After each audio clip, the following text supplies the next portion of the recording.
계속해서 왕들의 이야기를 나누고 있습니다. 지난 시간 사울 왕에 대한 이야기를 나누었고, 오늘은 우리가 잘 아는 다윗에 대한 이야기를 나누려고 합니다. 제목은 끝까지 하나님의 이름으로. 아마 우리들이 신앙생활을 하면서 제일 많이 듣는 말 가운데 하나가 하나님의 뜻일 겁니다. 아마 여러분들이 제일 많이 하는 말 가운데 하나도 하나님의 뜻, 내가 하나님의 뜻을 알기를 원한다, 하나님의 뜻대로 살기를 원한다. 그래서 저에게 이런 의문이 들었습니다. 왜 우리는 하나님의 뜻을 알기를 원할까? 정말 하나님의 뜻대로 살기를 원하는 것일까? 아니면 잘 안 풀리는 우리들의 일들 가운데서 하나님의 뜻은 무엇일까를 묻는 그냥 이례적인 그런 것들은 아닐까? 사실 하나님의 뜻을 묻는다고 하는 것은 우리들의 삶의 주도권, 주인이 누구인지, 왕이 누구인지를 분명하게 보여주는 것이기도 합니다. 우리들이 흔히 이야기하는 일이 잘 풀린다, 잘 풀리네, 이런 말을 할 때 여러분들은 이것이 정말 하나님의 뜻대로 되는 것을 의미하는 것인지, 아니면 내 일이 잘 풀리는 것을 의미하는 것인지, 이런 것도 한번 생각해 볼 필요가 있지 않을까. 하나님의 뜻대로 산다고 하는 것을 두 가지 측면에서 생각해 봅니다. 하나는 하나님이 허락하시는 뜻이 있고, 또 하나는 하나님이 주관하시는 뜻이 있습니다. 여러분 잘 구별해야 됩니다. 하나님이 허락하시는 뜻이 있고 하나님이 주관하시는 뜻이 있다. 하나님이 허락하는 뜻이라고 하는 것은 하나님의 뜻을 우리들이 우겨서 얻는 경우를 의미합니다. 여러분들이 하고 싶은 일들이 참 많이 있습니다. 여러분들이 악을 행하려고 하는 것이 아니라 여러분들이 하고 싶은 일, 그래서 하나님께 때를 쓰며 기도합니다. 하나님, 이거 좀 들어주세요.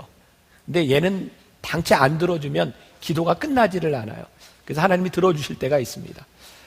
여러분 흔히 남녀 간에 결혼을 하는데 내가 정말 결혼하고 싶은 사람 때문에, 그것이 하나님의 뜻이라기보다는 내가 결혼하고 싶어서 하나님 결혼하게 해주세요, 결혼합니다. 근데 하나님의 뜻대로 하지 않는 결혼들은 그 대가를 많이 치릅니다. 어려움을 당하게 됩니다. 언젠가 저희 아이가 한번 그런 이야기를 했습니다. 아빠, 엄마, 저 어렸을 때 좀 때려서라도 피아노를 좀 가르치지 왜 안 가르치셨어요? 그때는 아무리 하라고 해도 안 하더라고요. 근데 이놈이 배우면 좋은 거 아는데 왜 안 가르쳐 줬냐고 이야기를 합니다. 근데 우리들이 하나님 앞에 이런 때를 씁니다. 하나님은 모든 것을 잘 아시잖아요. 그때 나를 좀 쳐서라도 하나님 복종하게 하시지 왜 저로 하여금 이런 일을 당하게 하십니까? 근데 제가 말씀을 준비하면서 깨닫게 된 것이 있습니다. 하나님의 뜻이라고 하는 것은 하나님께서 우리들에게 보이시는 그 일에 대하여 우리들이 어떤 반응을 보이느냐에 따라 나타나는 것입니다. 하나님의 뜻은 분명한데 여러분들이 반응을 보이지 않으면 하나님의 뜻이 이루어지지 않습니다. 그래서 우리들이 떼쓰는, 하나님께 허락을 받는 하나님의 뜻도 있습니다. 다른 하나님의 뜻은 하나님이 주관하시는 겁니다. 이런 예가 가능할 것 같아요. 바닷가에서 파도를 타는, 서핑을 하는 사람들을 봅니다. 서핑을 하는 사람, 파도를 타는 사람은 그 사람이 파도를 만들지는 않습니다. 그러나 만들어진 파도를 탑니다. 우리들이 하나님이 주관하시는 뜻대로 살아간다고 하는 것은 우리들이 뜻을 만드는 것이 아니라 하나님이 우리를 향해 행하신 그 뜻에 우리들이 맡기는 겁니다. 근데 우리들이 하나님의 뜻대로 우리들이 살아가면, 하나님의 뜻에 우리들이 순종하면 어떤 일이 일어나는가? 하나님의 뜻대로 살아간다는 것이 여러분들의 삶을 순탄하게 만든다는 의미는 아닙니다. 그러나 하나님의 뜻대로 살아가면, 순종하면 하나님의 기적을 체험합니다. 이게 신앙의 굉장히 중요한 원리입니다. 그래서 우리는 때때로 우리의 뜻이 깨어지는 경우를 경험합니다. 내 뜻이 깨어지고요. 그리고 하나님의 뜻대로 내가 순종했는데 내가 생각했던 것처럼 일이 잘 안 풀리는 경우도 경험합니다. 왜 이게 막히지? 시간이 지나면 우리 놀라운 것을 깨닫습니다. 이 일이 막혔을 때 하나님의 일을 계획하고 계셨고 그 일은 놀라운 기적일 때가 많이 있습니다. 오늘 여러분들에게 그런 도전을 주고 싶습니다. 하나님이 주관하시는 역사, 그 믿음 가운데서 우리들이 살아갈 때에 이것을 세상이 알게 될 것이다. 오늘 다윗의 이야기는 바로 그런 이야기입니다. 오늘 다윗이 골리앗과 싸우러 나아갑니다. 싸우겠다는 것은 그의 의지적인 행동입니다. 그런데 그의 의지적인 행동이 하나님이 기뻐하시는 일일 때 기적을 만들어냅니다. 우리들이 종종 착각하는 것이 있습니다. 이것은 하나님의 뜻이야 라고 생각하지만 그것이 내 뜻일 경우에 하나님의 뜻이 나타나지는 않습니다. 여러분, 요즘 그 구원파 때문에 우리들이 이제 한참 시끄러운데 여러분들에게 분명하게 이야기해야 될 것이 있습니다. 다윗을 보면 오늘 본문 말씀 45절에 다윗이 블레셋 사람에게 이르되 너는 칼과 창과 단창으로 내게 나아오거니와 나는 만군의 여호와의 이름 곧 내가 모욕하는 이스라엘 군대의 하나님의 이름으로 내게 나아가노라. 우리들이 끝까지 믿음으로 산다고 하는 것은요, 끝까지 하나님의 이름으로 나아가는 것을 의미하는데 구원파가 왜 이단인가? 구원파에서 뭐라고 주장을 합니까? 그들은 구원받은 후에 행동에 대해서는 이미 우리들이 구원받았기 때문에 괜찮다. 쉽게 이야기하면 그런 거죠.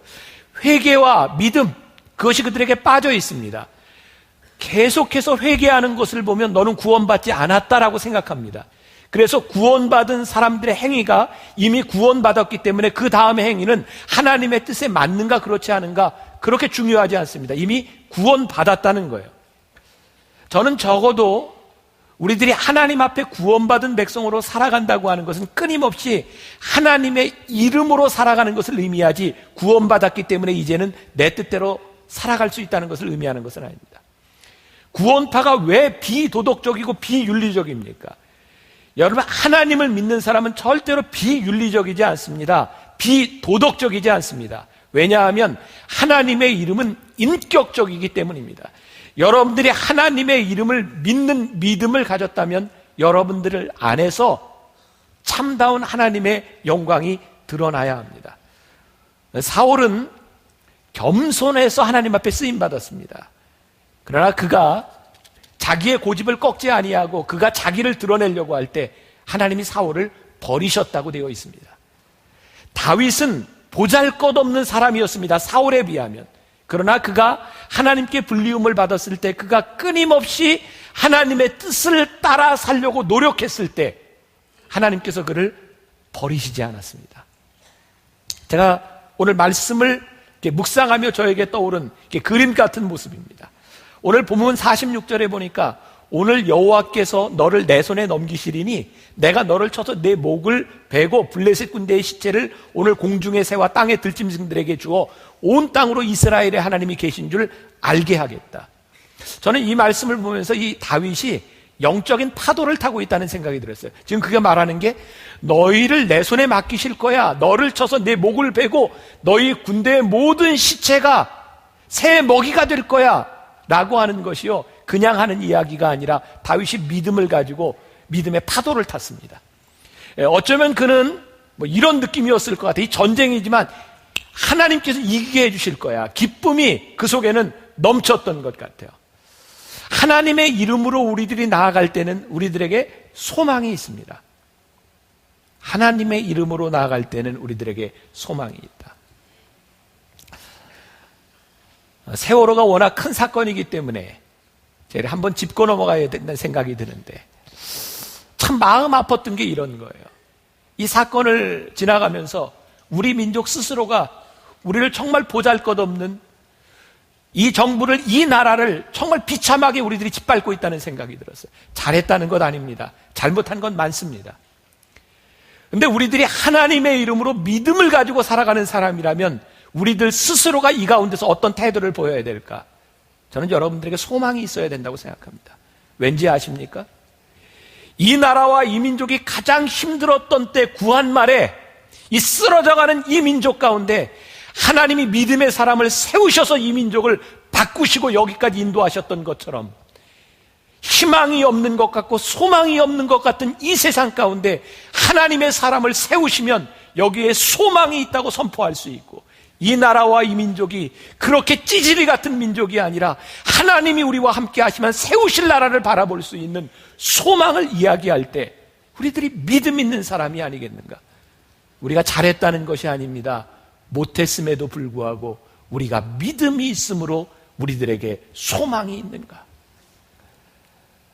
몇 달 전 우리나라 대통령이 통일에 대해 이야기하면서 대박이라는 표현을 썼습니다. 그것 때문에 많은 논쟁들이 있었어요. 뭐 통일이 로또냐 뭐 이런 이야기들. 통일은요, 대박이 되기 위해서는 통일을 준비하지 않으면 절대로 대박되지 않습니다. 우리가 믿음을 착각하는 것이 있습니다. 믿음은 대박이야. 우리는 그동안 그런 설교를 너무 많이 들었습니다. 믿으면 돼. 믿음대로 돼. 그래서 믿으면 뭔가 대박이 터지는 것처럼 생각했습니다.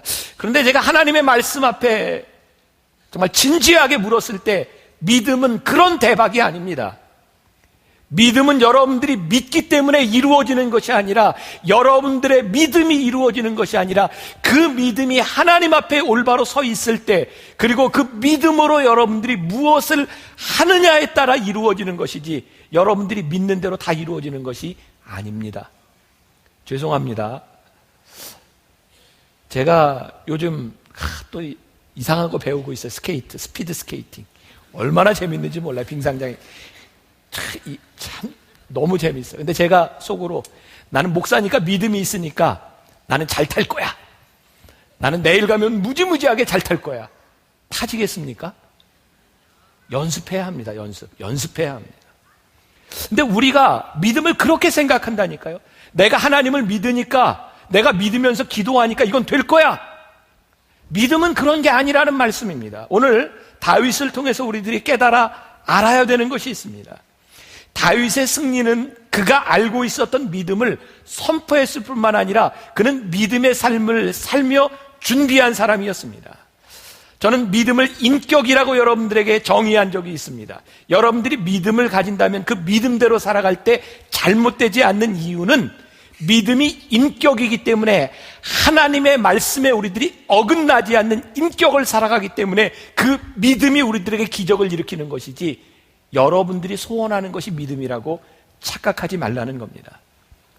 구원파가 잘못된 게 무엇입니까? 믿는 사람끼리 돈 거래하지 말라 그랬습니다. 근데 그들은 교회가 비즈니스가 돼버렸습니다. 잘못된 겁니다. 여러분, 교회에서 신앙생활하면서 여러분들의 상처를 받고 하나님을 원망하지 마십시오. 왜 교회에서 돈 거래하며 여러분들 상처받습니까? 성경에서 여러분들 돈 거래하지 말라 그랬어요. 돈을 꾸지도 꾸어주지도 마십시오. 여러분들이 줄 수 있으면 베풀고 주는 것이 성경적입니다. 근데 왜 교회 안에서 돈 거래를 하고 여러분 상처를 받습니까? 그리고 믿음이 무너진 것처럼? 아니요, 여러분들의 생활이 무너졌을 뿐입니다. 교회 안에서 하나님을 믿으면서 왜 사람 때문에 상처를 받고 하나님을 비난합니까? 이 안에 있는 어떤 누구도 믿음의 대상이 되지 못합니다. 우리는 허물을 덮어줘야 되는 사람들인데, 우리는 그 사람을 믿으며 우리들이 잘못된 믿음을 가지고 살아갑니다. 성경에서 우리들에게 이렇게 얘기합니다. 쉬지 말고 기도해라. 이게 무슨 말일까요? 우리는 그동안 믿음 있는 사람, 기도 많이 하는 사람, 근데 아무리 기도를 많이 한다고 그 사람이 쉬지 않고 기도할 수 있겠습니까? 저는 말씀을 묵상하면서 이런 생각을 해요. 쉬지 말고 기도하라고 하는 말씀은 내가 하나님과 함께 호흡하라고 하는 말입니다.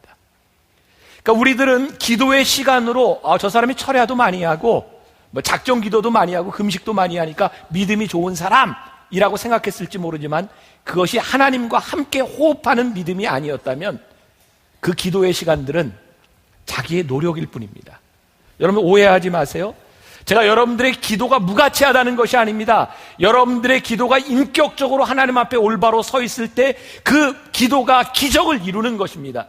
그런데 기도 자체가 우리들의 욕심을 떠나지 않는 한 그것은 믿음의 기도가 아닙니다. 자, 오늘 다윗을 보세요. 우리의 기준에 의하면 다윗은 그렇게 믿음 있는 사람처럼 보이지 않습니다.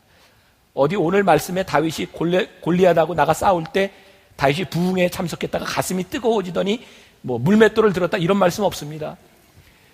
다윗이 금양로 금요 철야에 참석했다가 은혜를 받고 능력이 생겨서 나갔더라, 이런 구절 없습니다. 어디에도 다윗이 예배에 참석해서 힘을 얻었다, 기도를 많이 해서 힘을 얻었다, 이런 구절이 없습니다. 다윗에게 중요했던 것은 그가 지금 서 있는 곳에서 여호와 하나님의 임재를 선포했다는 겁니다. 어떻게? 지금 우리가 싸우고 있는 이 전쟁은 여호와께 속한 것인즉 하나님께서 하시면 내가 이길 것이라고 하는 그 임재를 선포하는 그 전쟁터가 다윗에게는 예배의 장소였습니다. 오늘 여러분들의 이 예배의 장소는요, 오늘 예배가 여러분들에게 믿음의 선포가 되기 위해서는 이곳에서 하나님의 임재를 여러분들이 선포할 때입니다. 하나님의 임재가 아닌 여러분들의 욕심을 주장하는 한 이 예배는 믿음의 예배가 될 수 없습니다. 자, 맹목적인 믿음이 믿음은 아니다. 이해가 되셨어요? 자, 성경을 우리들이 조금 더 좀 진지하게 볼 필요가 있다. 오늘 말씀에 보면 우리들이 너무 쉽게 생각할 수 있는 것이 있습니다. 다윗이 물맷돌을 들고 나가서 골리앗에게 이렇게 던졌더니 골리앗이 넘어져서 죽고 목을 잘라서 이겼다. 얼마나 동화틱하고 낭만적인지 몰라요. 근데 우리들이 조금 더 생각해 봅시다. 사무엘상 17장 4절부터 7절까지의 골리앗에 대해서 묘사를 하고 있는데 그는 키가 2m 93 정도, 그가 두른 갑옷 57kg, 그가 들은 창 7kg 정도 됩니다. 이스라엘의 왕이었던 사울이 다른 사람보다 이 목이 하나 어깨가 더 큰 사람이었는데 그도 골리앗에게 상대가 되지 않는 사람이었습니다. 골리앗을 향해 나간 다윗의 믿음 때문에 골리앗을 싸워서 이겼다. 이건 너무 단편적이고 낭만적인 해석인 것 같습니다. 다윗은요, 믿음만을 가지고 나아간 것이 아니라 그의 믿음에 적합한 실력이 있었습니다. 저는 올림픽 경기를 보며 정말 제일 정말 신기하다 싶은 게 양궁입니다. 50m, 70m? 여러분 신기하잖아요. 이 골드에 맞히는 거. 근데 게다가 가끔 나오는 일이지만 골드 가운데 그 카메라 꽂아놓은 데 딱 맞기도 합니다. 세상에. 근데 그 우승하려면 그 골드에 50% 이상 맞아야 됩니다. 여러분 이게 얼마나 가능한 일이라고 생각하십니까? 다윗이요, 골리앗을 향해 나가 싸울 때 저는 예전에 이 말씀을 이렇게 이해했었어요. 뭐 해석하는 거에 따라 따르겠지만 다윗이 여유 있게 나갔다고 생각했어요. 언제가 제가 그런 얘기했죠. 골리앗이 얼마나 큽니까? 다윗이 물맷돌을 들고 쫙 나가는데 저놈 되게 크다. 대충 던져도 맞겠다. 그래서 다윗이 이렇게 쉽게 나갔을 거라고 생각했거든요. 근데 그게 아니더라고요. 다윗의 온몸이요 갑옷을 입고 있었어요. 57kg나 되는. 그러니까 물맷돌이 큰데 맞는다고 그냥 죽는 게 아닙니다. 그 골리앗이 투구를 쓰고 있었습니다. 유일한 골리앗의 아킬레스건이 무엇입니까? 얼굴입니다. 근데 만일 다윗이 물맷돌을 들어서 만약에 실수한다면 골리앗은 쉽게 방어할 겁니다. 이제 다윗이 나가서 싸울 수 있는 방법이 없는 겁니다. 이게 이런 상황이었구나. 자, 사무엘상 17장 40절, 48절, 49절 한번 같이 읽어볼까요?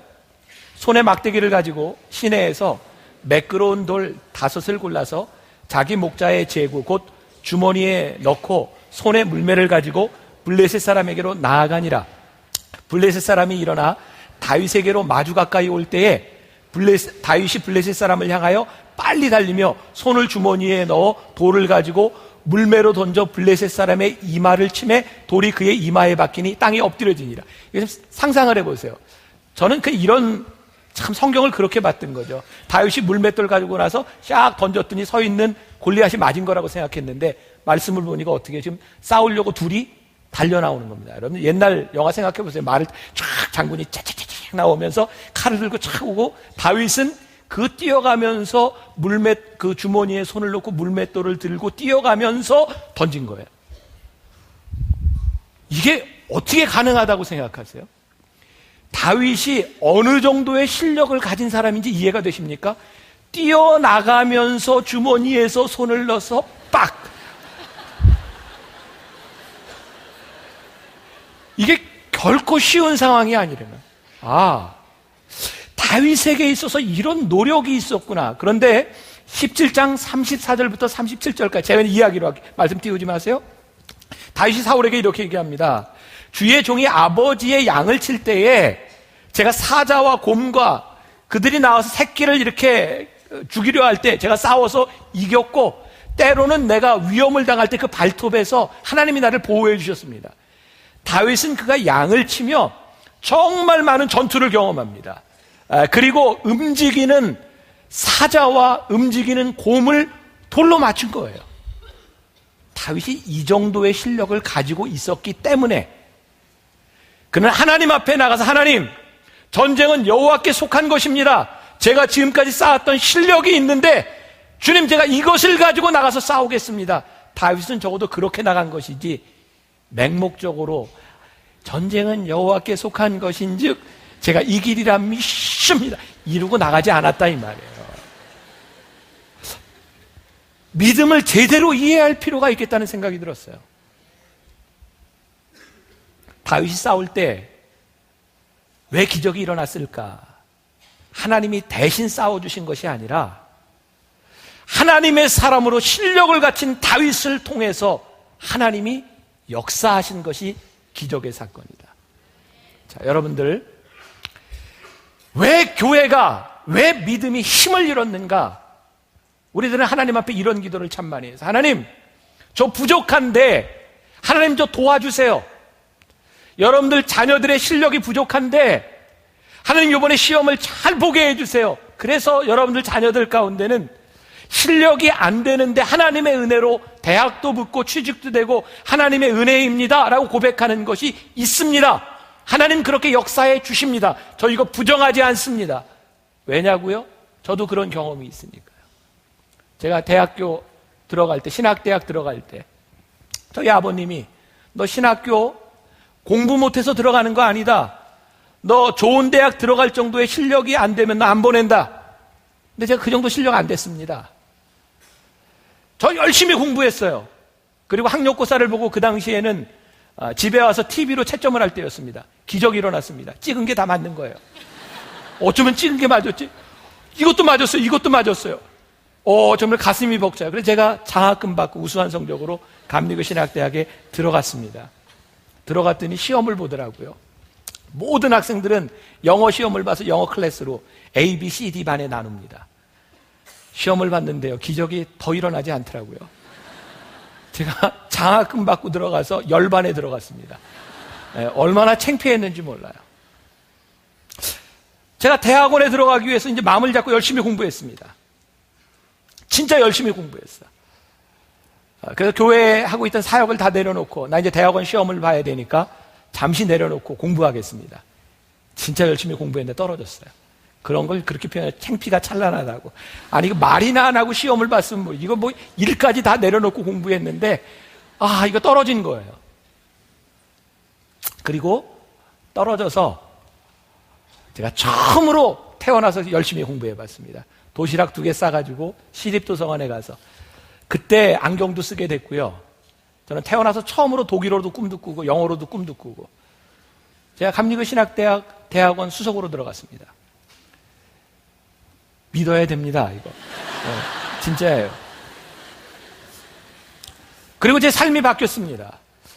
제가 그냥 그렇게 또 봐주시고 또 봐주시는 하나님의 은혜를 경험했다면 저는 이 자리에 없을 겁니다. 제가 하나님의 은혜를 간증으로 가지고 있지만 하나님이 늘 그렇게 역사하시지 않았습니다. 제가 못했을 때 떨어지게 하셨고 저로 하여금 노력하게 하셨습니다. 저는 여러분들에게 이런 말씀을 드리고 싶어요. 하나님이 여러분들을 쓰시려면 여러분들이 믿음에 걸맞는 실력을 가져야 된다. 여러분들이 한 번쯤은 여러분들이 간증으로 여러분들이 간직할 수 있는 것이 필요하지만 그것이 반복된다면 그 사람은 버려지게 된다는 거예요. 그럼 자녀를 위해서, 여러분들을 위해서, 여러분들의 인생을 위해서 기도할 때 정말 무엇이 기적이고 무엇이 하나님의 뜻이고 어떻게 믿음으로 살아가야 되는지를 우리들이 분명히 알아야 합니다. 오늘 저는 다윗의 이 본문을 보면서 중요한 건 싸움에서 이긴 기적이 아니라 이 실력을 가지고 잘 훈련된 다윗이 하나님의 이름으로 나아갔을 때 일어난 사건, 그것이 기적이지 단순히 싸움에 이긴 것이 기적은 아니라는 생각을 합니다. 간절한 믿음으로 나아갈 때 다윗이 승리하게 되었다. 이거 너무 단편적인 일입니다. 여러분들이 착각하는 믿음입니다. 믿음으로 살았던 다윗이 하나님이 계획해 놓으신 싸움에 나갔을 때 하나님이 승리하게 하셨다. 이것이 믿음의 기적입니다. 준비된 자는 믿음을 만나 하나님의 계획을 이루어 간다는 사실입니다. 인격적인 믿음 가운데 여러분들이 준비된 삶을 살라. 오늘 물맷돌에 대한 이야기를 좀 하고 싶습니다. 물맷돌. 하찮은 겁니다. 하나님의 도구로 쓰임받을 때 이 물맷돌이 얼마나 크게 성경에서 부각되는지 몰라요. 여러분, 우리가 아무리 준비한다고 해도 여러분들의 실력 가지고 뭐가 되겠습니까? 제 말씀을 오해하지 마세요. 우리들이 실력을 갖춰야 된다라고 하는 것은 하나님께 쓰임을 받는 데 필요한 한 부분이지 우리의 실력을 가지고 하나님이 쓰시는 것은 아닙니다. 우리의 실력이라고 하는 것, 하나님 앞에 보면 물맷돌 하나밖에 되지 않을지 모릅니다. 중요한 것은 우리들이 가지고 있는 어쩌면 하찮은 것일지 모르지만 전쟁은 하나님께 속한 것인즉 내가 준비한 것이 하나님 앞에 쓰임받을 수 있는 믿음입니다. 골리앗이 가지고 있었던 칼, 그는 이스라엘 백성을 위협하는 칼이었지만 다윗의 손에 들렸을 때 그 칼은 골리앗의 목을 자릅니다. 제가 지난주에 여러분들에게 소개해드렸던 김범곤 목사님이 쓴 그 노숙자들의 그 이야기를 담은 그 책에 보면 이런 이야기가 나옵니다. 노숙자들을 섬기는 일로 이렇게 밥을 하고 이런 바퍼 사역을 하는데 이제 알코올 중독자에서 삶에서 이렇게 돌아온 사람들이 그 일을 돕습니다. 그런데 트럭을 타고 가다가 너무 노후된 트럭의 사고로 사람이 죽을 뻔합니다. 하나님께 기도합니다. 하나님, 트럭을 좀 주세요. 근데 기적 같은 일이 일어났습니다. 땡땡땡 양담배 회사에서 차와 트럭과 승합차를 쓰라고 준 겁니다. 여기서 문제가 생겼어요. 사람들이. 우리가 술도 끊고 담배도 끊고 새 생활 하겠다고 온 사람들인데 양담배 회사에서 준 차를 쓰는 것이 옳으냐 그러냐. 그때 이 목사님이 기도했답니다. 하나님, 어떻게 해야 할까요? 그때 하나님께서 이 골리앗의 이야기를 생각나게 하셨고, 골리앗의 손에 칼이 들려있을 때와 다윗의 손에 칼이 들려있을 때가 쓰임이 다르지 않느냐? 땡땡땡 양담배 회사에서 보낸 그것을 너희들이 거룩하게 써라. 그래서 그걸 가지고 사역을 하기 시작합니다. 자, 제가 오늘 새벽에 어머니 기도에 기도하면서 하나님이 저에게 주셨던 마음입니다. 우리들에게는 두 가지가 있다. 세상적인 것을 거룩하게 만드는 것이 있고 믿음을 세상적으로 타락하게 만드는 일이 있다. 오늘 여러분들에게 제가 주는 도전입니다. 여러분들은 지금 믿음을 가지고 하나님을 믿는다고 하면서 여러분들의 욕심으로 그 믿음을 세속적으로 만들어 버렸는가? 아니면 세상적으로 살던 여러분들이 믿음을 가지고 세상 것을 거룩하게 만들었는가? 저희 교회는 특징적인 게 있습니다. 어떤 정치인 후보들이 와도 저에게 소개를 안 합니다. 왜냐하면 교회는 정치하는 곳이 아니기 때문입니다. 이번에도 도지사 후보가 계속 연락이 옵니다. 소개해 줄 수 있냐고. 예배는 드릴 수 있지만 소개는 안 해줍니다. 예배도 안 드려요. 안 옵니다. 저는 정치하는 사람들 소개를 안 해주지만 제가 정치를 외면하지 않습니다. 저는 여기 있는 우리 성도들 가운데 믿음으로 자라난 믿음의 사람이 정치를 해야 된다고 생각합니다. 왜? 부패한 이 정권과 부패한 정치를 바꿀 수 있는 것은 이 세상을 거룩하게 만드는 믿음을 가진 하나님의 사람들이기 때문입니다. 전 여러분들의 자녀들 가운데, 여러분들 가운데 이 세상 정치를 거룩하게 만드는 사람이 나와야 할 줄 믿습니다. 저는 돈을 도외시하지 않습니다. 이 경제계, 지금 이 세월호 사건에 있었던 이런 부패한 고리들, 이 세상의 부패한 것을 고칠 수 있는 사람이 누구입니까? 하나님의 믿음을 가진 사람들이 나와서 이 경제계도 바꾸어 놓아야 되지 않겠습니까? 우리가 패배자로 살아가는 것이 아니라 하나님의 믿음을 가진 실력자들이 하나님의 계획 속에 들어가서 이 세상을 거룩하게 만들어 놓는 것, 그것이 하나님의 이름으로 살아가는 사람이 아니겠습니까? 오늘 제가 말씀의 제목을 끝까지 하나님의 이름으로 라고 지었습니다. 제가 이렇게 이야기를 하지만 저와 여러분들이 얼마나 부족한 사람이라는 것을 잘 압니다. 다윗을 보며 그는 정말 치명적인 실수를 저지르고 그러니까 치명적인 죄를 짓지만 그러니까 끝까지 하나님의 이름을 붙듭니다. 사울이 하나님 앞에 불리움을 받을 만한 위대한 사람이었지만 그가 하나님의 이름을 붙들지 못함으로 버림받았던 것하고는 달리 다윗은 치명적인 약점 가운데도 하나님의 이름을 끝까지 붙들고 쓰임받습니다. 이게 여러분들과 저에게 소망이 아니겠습니까? 우리들이 끝까지 하나님의 이름을 붙들고 나아갈 수 있는 것. 지난 신년 집회 때 홍민기 목사님이 그런 얘기를 했어요.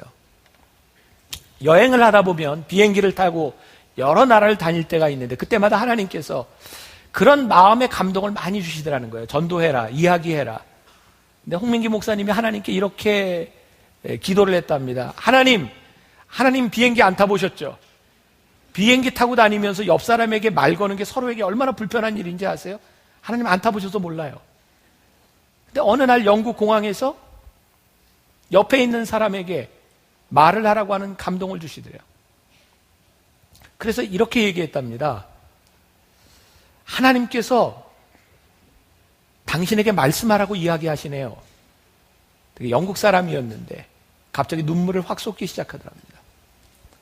내가 40년 사업을 하면서 모든 것을 다 잃어버리고 내가 자살을 생각하고 있는데 내가 어렸을 때 믿었던 하나님, 정말 하나님이 나를 잊지 않으셨는지, 하나님이 나를 잊지 않으셨다면 나는 살 거고 그렇지 않으면 나는 죽을 거라고.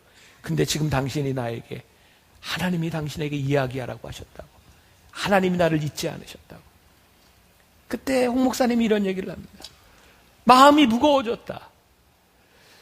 하나님께서 나로 하여금 어렸을 때 미국에 살게 하신 이유, 영어를 배우게 하신 이유, 나에게 이 세계를 돌아다닐 수 있도록 하신 이유가 있었는데 내가 쓰임받지 못한 것에 대한, 순종하지 못한 것에 대한 무거운 마음이었었다.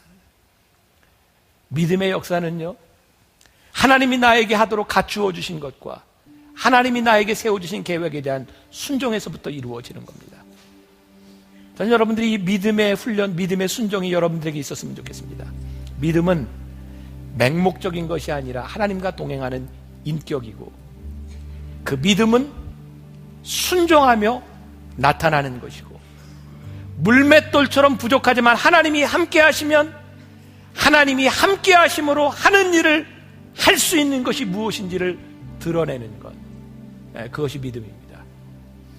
레디컬, 믿음의 본질이라고 생각해요. 더 이상 여러분들의 소망을 믿음이라고 착각하지 않았으면 좋겠습니다. 믿음은 인격이기에 여러분들의 삶에서 하나님이 영광을 받으실 때 그것이 믿음의 역사입니다. 믿는 것으로 끝나지 말고 믿기 때문에 움직이고 실천하고 사셔야 합니다. 그래야 하나님의 기적을 우리들이 보게 될 것이기 때문입니다. 이게 우리 교회, 이 민족의, 그리고 여러분들에게 소망일 줄 믿습니다. 우리 예수의 이름으로 일어나 예수의 이름으로 우리 함께 찬양합시다.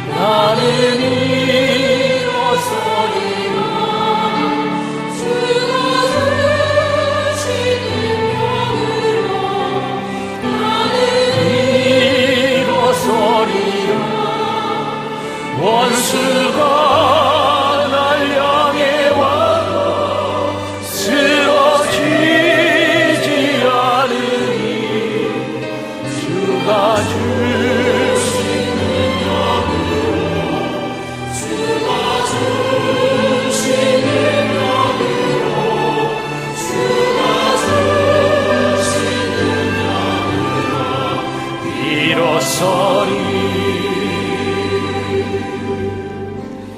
예수의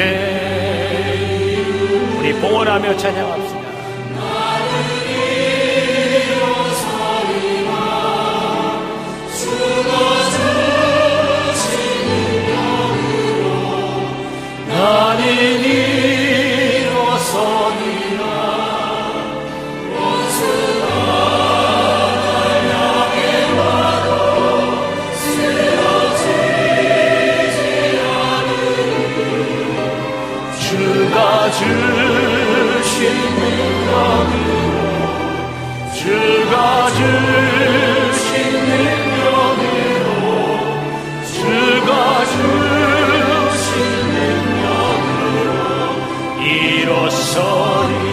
예수의 이름으로 예수의 이름으로 나를 일어서리라. 주가 주신 능력으로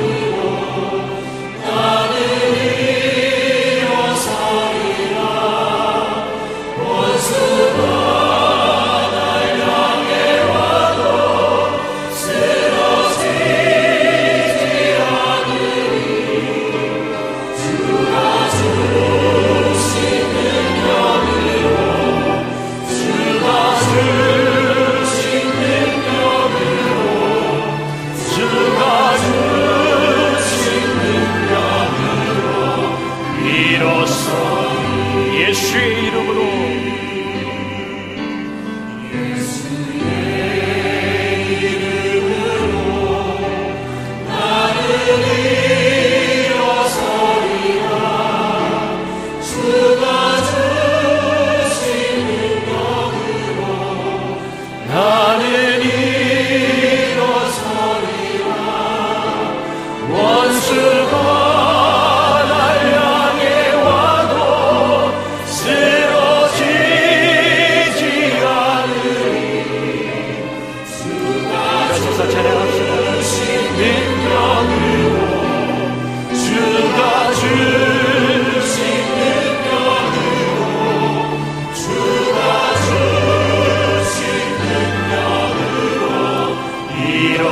주가 주신 능력으로 주가 주신 능력으로 주가 주신 능력으로 주가 주신 능력으로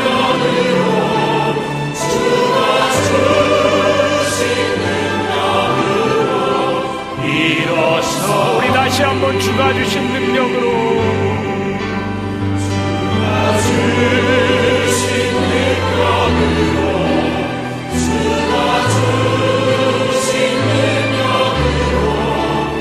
주가 주신 능력으로